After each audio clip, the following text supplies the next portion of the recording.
बैतूल जिले के मलाजपुर के चमत्कारी प्रसिद्ध गुरु साहब बाबा दरबार में लाखों श्रद्धालु दर्शन करने आते हैं।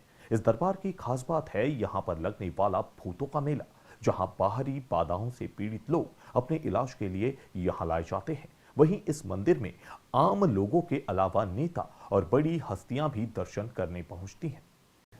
गुरु साहिब बाबा दरबार में लगने वाले भूतों के मेले में देश और प्रदेश से बड़ी संख्या में लोग पहुंचते हैं, जो या तो खुद पीड़ित होते हैं या अपने परिवार के सदस्यों को इस परेशानी से मुक्ति दिलाना चाहते हैं। बाबा की समाधि पर आते ही बाहरी बाधाओं से पीड़ित लोग बेकाबू होने लगते हैं और यहाँ बैठे पुजारी उन लोगों का इलाज करते हैं। दरबार से जुड़ी एक रोचक बात यह भी है कि गुरु साहिब बाबा के दरबार में चढ़ने वाले हजारों क्विंटल गुड़ के प्रसाद में कभी मक्खियां और चींटी नहीं लगती और न ही इस मंदिर के इर्द गिर्द कौवे दिखाई देते हैं। और खाएगा नहीं? खुलवा दूं? हाँ? आपसे तो कभी उम्र में गलती नहीं करेगा। जय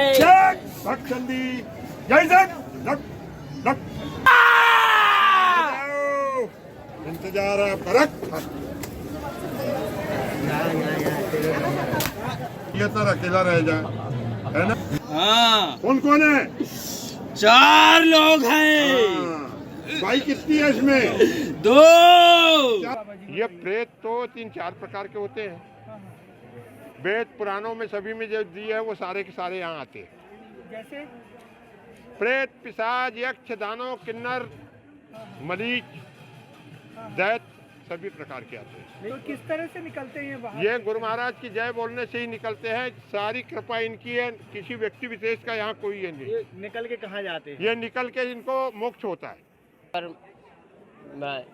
मुझे परेशानी ऐसी थी कि मैं जब भी पढ़ने बैठता था या फिर सोने जाया करता था तो या फिर पूजा पाठ करनी होती थी, मंदिर जाया करता था तो मुझे बहुत परेशानी होती थी। मैं ठीक से सो नहीं पाता था, लिख नहीं पाता था, पढ़ नहीं पाता था और मैं होश में भी नहीं रहता था। यदि मेरे साइड में कोई सोया भी है तो मैं उसे टच भी नहीं कर पाता था, इस तरह से जकड़ लिया करती थी। यही सब समस्या होती थी मेरे साथ। इस भूत के मेले में देश प्रदेश ही नहीं बल्कि विदेश के कई प्रोफेसर और वैज्ञानिक भी रिसर्च करने आ चुके हैं, जो इन नज़ारों को देख हैरत में पड़ जाते हैं। कपड़ा दीजिए रे। ये उठा भैया, प्रसादी ले दादा। पीछे से पहले निकल जल्दी निकल। गई निकली नहीं निकली।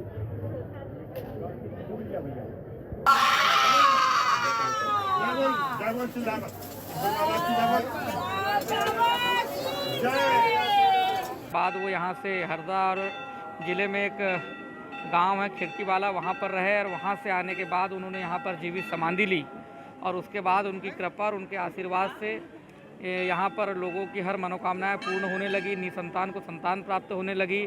प्रेत बाधाओं वाले की प्रेत बाधा दूर करने का एक मात्र स्थान रहा।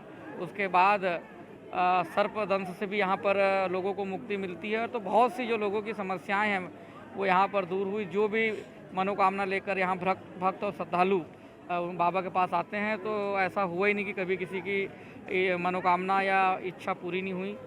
ऐसा नहीं है कि यहाँ केवल बाहरी बाधाओं से पीड़ित या रिसर्च करने वाले ही आते हैं, बल्कि यहाँ तो बड़े नेताओं से लेकर अधिकारी वर्ग के लोग भी गुरु साहिब बाबा का आशीर्वाद लेने आते हैं। मैं प्रार्थना करता हूँ गुरु साहब भगवान से कि सबकी मनोकामनाएं पूरी करे, सभी लोगों को खुशहाल रखे, प्रसन्न रखे। ऐसी मैं गुरु साहब बाबा के भगवान के श्री चरणों में नमन करने आया हूँ। भैया तो क्या लगता है आपको कि जिस तरह की बातें फैलाई जाती है उनका क्या आधार होता है? ईश्वर की कृपा के सामने कोई बातें हर बात गौण हो जाती है और वो बातें सब निराधार हो जाती है। भगवान की माया अपरंपार है और इसी के कारण यहाँ श्रद्धालु बढ़ रहे हैं और सभी की गुरु साहब भगवान मनोकामनाएं पूरी करते हैं। बहरहाल विज्ञान इस तरह की बातों पर हमेशा ही सवाल उठाता आया है। इसके बावजूद हर साल गुरु साहिब बाबा दरबार में लगने वाले भूतों के मेले में लाखों लोग आते हैं। ब्यूरो रिपोर्ट, रिजियाना न्यूज़, बैतूल।